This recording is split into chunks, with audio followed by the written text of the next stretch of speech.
नमस्कार, आप देख रहे हैं इंडिया टाइम 7। मैं हूं अशोक कुमार। इस वक्त मैं मौजूद हूं कांसीराम पार्क लखनऊ में, जहां पे आज महापरिनिर्वाण दिवस के अवसर पे जो है बहन जी ने जो है एक विशाल रैली का आयोजन किया था।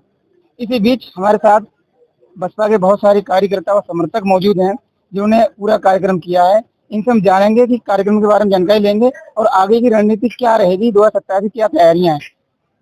हमारे साथ जो है बहन जुड़े हुए हैं, हम इनसे बात करते हैं। इस रैली में आई हैं, सुबह से यहाँ से आप जो है कहीं ना कहीं बैठ के बहन जी भाषण सुन रही थी, तो क्या कहना चाहेंगे? कहना क्या चाहेंगे, हम हमारा यही कहना है कि सब लोग जितने हमारे समाज के हैं या अन्य समाज के हैं, मायावती बहन जो है मेरी, वो जितना अच्छा काम किया है हमारे समझ से, जब से हम जानने वाले हुए हैं, तो उनसे अच्छा कोई प्रधानमंत्री देश का चाहे कोई भी XY जन्म तक आए, कोई कर ही नहीं सकता। बहन मेरी इतना हम लोगों के लिए किया है, जो अगर हम लोग भूल जाएं तो ये बहुत गलत चीज है। हमारा तो मानना यही है कि सब लोग मायावती बहन को जिताएं, सब लोग उनको वोट दें, सबका सहयोग रहे तो मायावती बहन जरूर। बहन जी का शासन अच्छा था तो आने वाला भी अच्छा ही होगा। इस सरकार से क्या दिक्कत?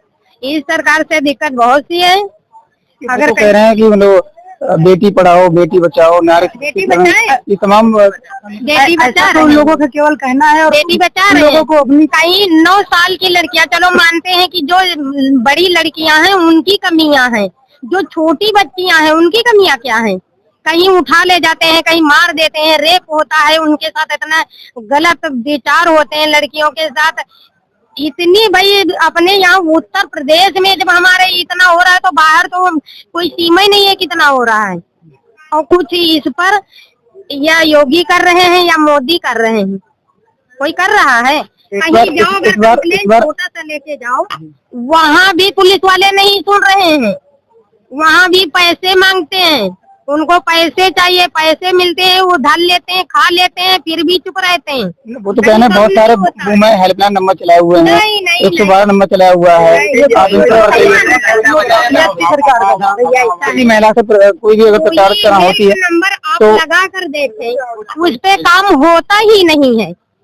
ये कहेंगे हाँ मैम क्या बात है, क्या दिक्कत है, अभी आ रहे हैं, फिर तुम वहीं पर बैठे बैठे 24 घंटा हो जाएंगे, तुम्हारे कोई सुनने वाला नहीं है। अच्छा, आप मुझे बताइए, समाजवाद 10 में हम तो उनको 0 देना चाहते हैं। बीजेपी को 0 देना चाहते हैं। बीजेपी को तो एक भी नहीं देना चाहिए हमारी तरफ से। क्या नाम है आपका? विजय सिंह जाटव नाम।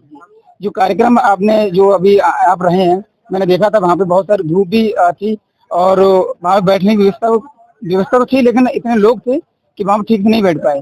तो थोड़ा बताएं आपके बारे में। देखिए, आज माननीय बहन जी ने काफी लंबे समय के बाद एक विशाल रैली का आयोजन किया, और आज मैं आपके चैनल के माध्यम से सभी दर्शकों के समक्ष एक बात बता दूं कि आज वामसेव DS4 और बहुजन समाज पार्टी के संस्थापक मानवर साहब श्री कांसीराम जी की 19वीं पुण्यतिथि है। इस अवसर पर माननीय बहन जी के निर्देशन में हम लोग मानवर कांसीराम स्मारक स्थल पर आज कई लाख की तादाद में एकत्रित हुए हैं, और मानवर साहब को पुष्पांजलि अर्पित करने के उद्देश्य से ये कार्यक्रम किया गया था।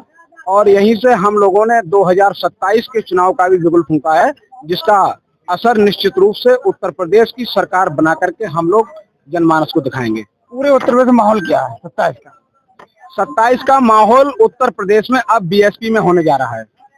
पिछली बार तो एक सीट निकली थी, इस बार क्या मतलब क्या लगता है कि सरकार जो है पूर्ण बहुमत बन पाएगी? ऐसा था, हमारे लोग कुछ पार्टियों के बहकावे में आ गए थे, जैसे समाजवादी और कांग्रेस पार्टी के बहकावे में आ गए थे। उन लोगों ने संविधान और आरक्षण बचाने के नाम पर हमारे लोगों को बहुत बड़े पैमाने पर गुमराह कर लिया था।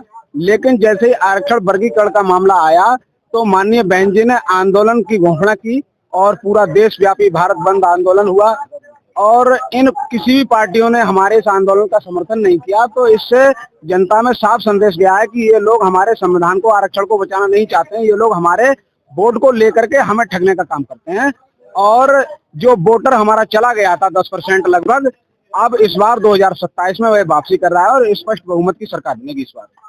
जो बहन जी की रैली इस कांसीराम स्मारक में जो हुई है, ये हमने देश को आगाज कर दिया है। जो मनुवादी विरोधी पार्टियां हैं उसके चलते जो इस पार्टी को खत्म करने की साजिश चल रही थी, लेकिन ये ऐसा इतिहास हम लोग बनाने जा रहे हैं 2027 के लिए कि अगली बहन जी 5वीं बार मुख्यमंत्री बन रही है और 2029 में पूरी तरह से कोशिश ये रहेगी कि स्वतंत्र सरकार हमारी केंद्र में भी 2029 में बहन जी को पीएम के रूप में। अब मध्य प्रदेश में कैसा जो है प्रचार? मध्य प्रदेश में भी यूथ से लेकर बूथ तक हम लोग एक कम्युनिटी और कैडर कैंप शुरू हो गया है और कैडर के माध्यम से मध्य प्रदेश को उत्तर प्रदेश से लगा हुआ पड़ोसी राज्य है उत्तर और मध्य प्रदेश में, जबकि वहाँ मध्य प्रदेश में हमारे मानवर कांसीराम 1994 से लगातार 2001 तक लगभग ऐसे मोटा आंकड़ा लगा लेते हैं।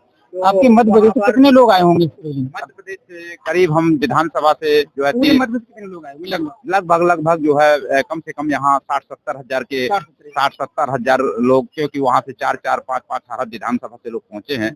तो ऐसा हमें उम्मीद है कि यहाँ पर जो बहन जी ने जो कार्यक्रम कांसीराम के पुण्यतिथि के मौके पर जो कार्यक्रम किया गया है, ये देश को आगाज कर रहा है और मनुवादी विरोधी पार्टियां जो ताकतें इस सिलसिले पर जो कमजोर करने का काम कर रही हैं, ये हम दावा करते हैं कि अगली जो प्रधानमंत्री होगी 2029 में। इसी भी कार्यकर्ता जुड़े हुए हैं, इनसे बात करेंगे।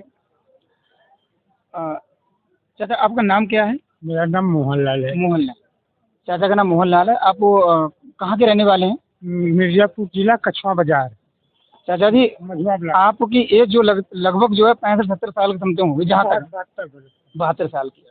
आपने मतलब ऐसा क्या मतलब जोश आ गया कि आप इतनी दूर से इतनी मतलब उम्र में इतनी कमजोरी में चले आए और यहाँ पे इतनी धूप थी, यहाँ बैठने की व्यवस्था तो थी लेकिन बहुत सारे लोग थे, इस वजह से जो है कहीं ना कहीं जो है ज्यादा लोगों की वजह से ठीक ठाक नहीं हो पाई। तो कैसे मतलब यहाँ पे इतनी धूप में आप लोग? भाई क्या है ये पार्टी के लिए हमने बहुत संघर्ष किया है, इसलिए जब तक जिंदा हूँ हर एक संघर्ष में शामिल हूँ।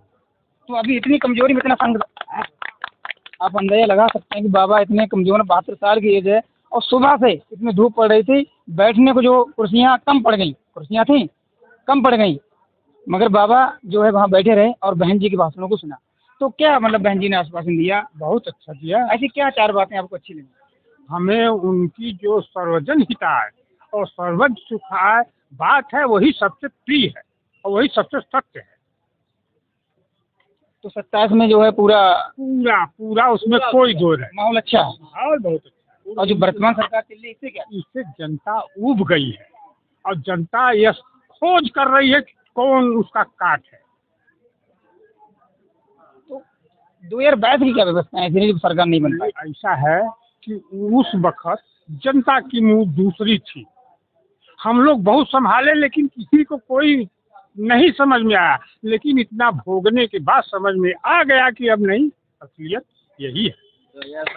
और बाबा हमारे साथ ताऊ जी जुड़े हुए हैं, ताऊ जी भी काफी एजेड हैं।